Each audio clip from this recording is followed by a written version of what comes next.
Welcome to the Catholic Sobriety Podcast, the go-to resource for women seeking to have a deeper understanding of the role alcohol plays in their lives. Women who are looking to drink less or not at all for any reason. I am your host, Christy Walker. I'm a wife, mom, and a joy-filled Catholic, and I am the Catholic Sobriety Coach, and I am so glad you're here. Today, I'm going to be providing some tips on how you can get through the holidays drinking less for whatever reason. Now, I myself am a recovering alcoholic, so I don't drink at all, but I can certainly identify with wanting to moderate certain things. For me, it would be sweets. I tend to hit Thanksgiving and think all bets are off, and pretty soon all of the delicious treats of Christmas come rolling in, and it's really hard to manage my mind around that and tell myself, kind of moderate. But then the other part of my brain is like, oh, this only comes around once a year, and you love all of these comfort cookies and treats. So I do get needing to moderate. Now, I do work with women who are like me in recovery, but I also work with women who are looking to get sober for a variety of different reasons. Maybe they just notice that their alcohol use has been escalating, or they want to stop drinking for health reasons, or whatever it is. There are really good reasons just to cut back, and you don't have to be an alcoholic or recovering alcoholic to need to do that. So I thought today, since we're so close to the holidays as I'm recording this, that I would go ahead and provide just a few tips on that.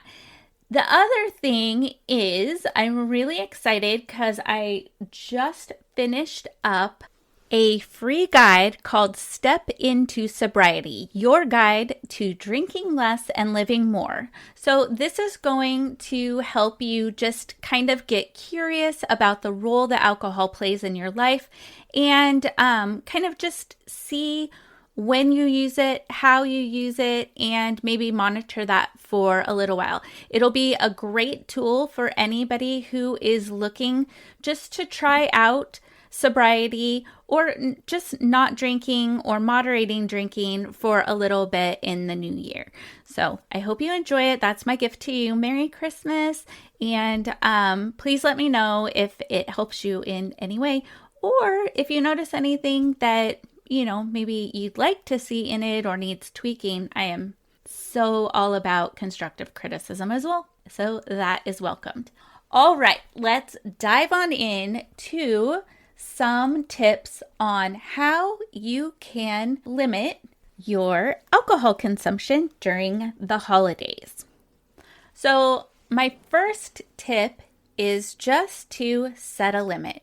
Think about setting a limit with alcohol as a budget.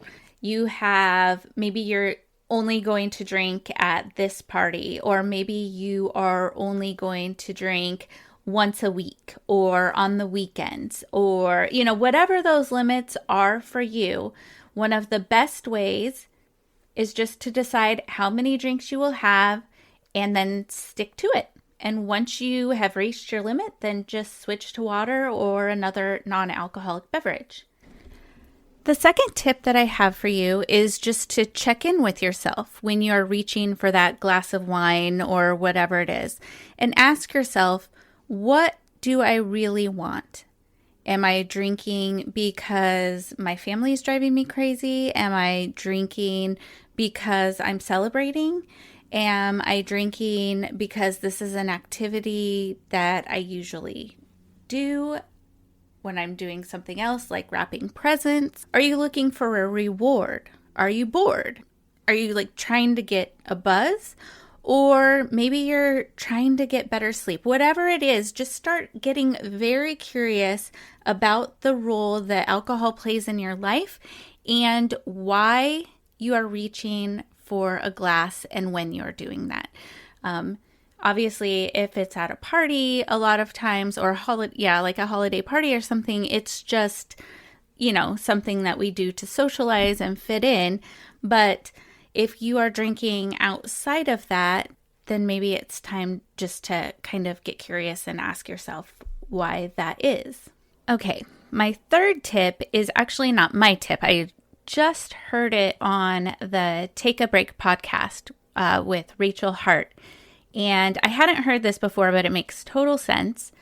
And her suggestion is to be hydrated before you start drinking. So she's not saying alternate drinks, which, is another technique where you drink a glass of wine and then you have a glass of water just to kind of slow down your drinking.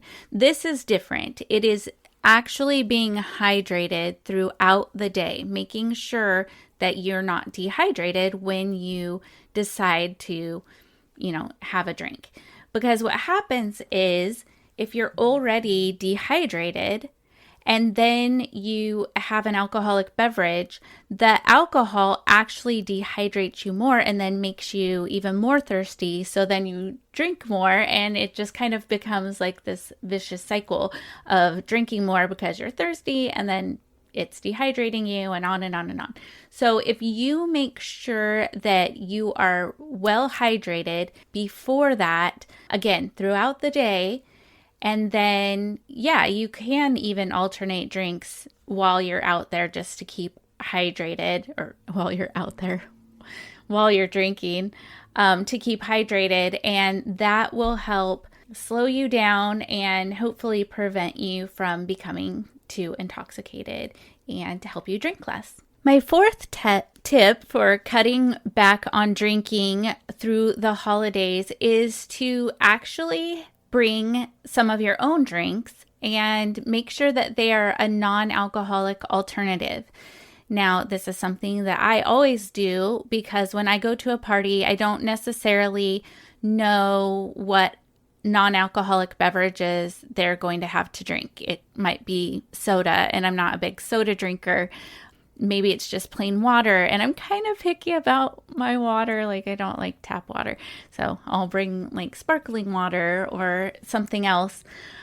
There's also, honestly, in the last few years, the non-alcoholic beers and spirits and wine industry has just exploded, and it's actually really, really good. Even people that I know who do drink will sometimes partake in non-alcoholic beer so that they can have the taste of it, which I'm one of those people. I like the taste of beer and it doesn't trigger me. It does trigger some people, but it doesn't trigger me. So, and they're so good. Like I was just introduced to Guinness 0%. So there's no alcohol in it, but it tastes just like a Guinness. It's so good. And nobody knows. I'm kind of the opposite way. Like some people will drink non-alcoholic beer and wine and such because they don't necessarily want to appear different than the other people at a party or social event. I, on the other hand, have told so many people that I am in recovery that I don't ever want somebody to see me with a non-alcoholic beer and think that it's a real beer or a real glass of wine or an alcoholic one. And so I like tell people, but there are so many alcohol-free alternatives out there. And you can even make really fun mocktails and things like that. It doesn't have to be a Shirley Temple.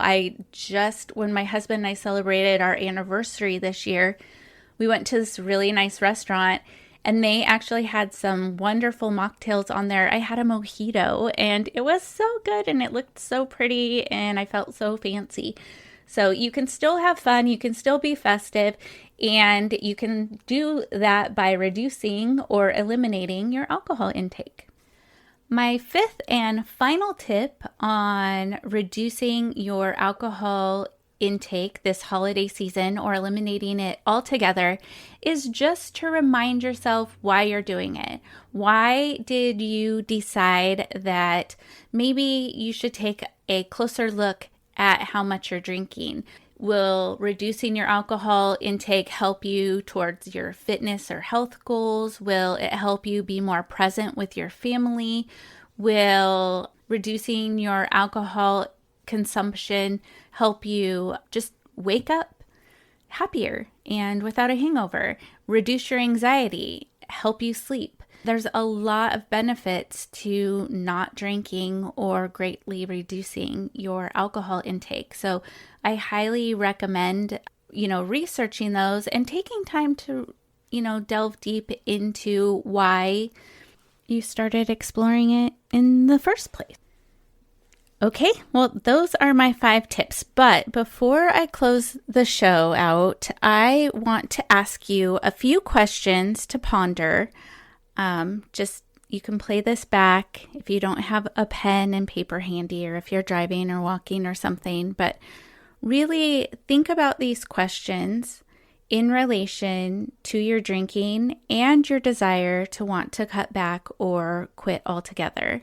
So one of the things that I ask my clients is, how much of your life revolves around drinking? Just think about your days, your weeks, your months, and you can even just kind of track that in a journal and see when you drink, why you drink, what feelings come up for you before you drink, and then after.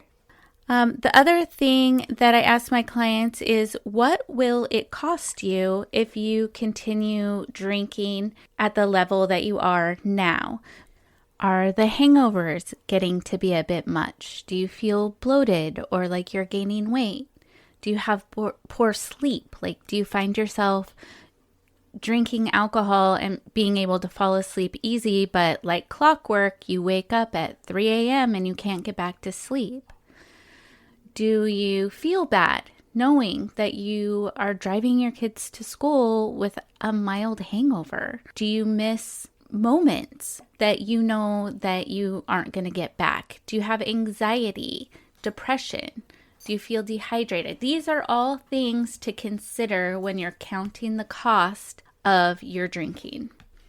The next question, and the last question that I'll ask you, is, why do you want to escape your reality? What is it about drinking that you feel is necessary, or how do you feel that it is serving you?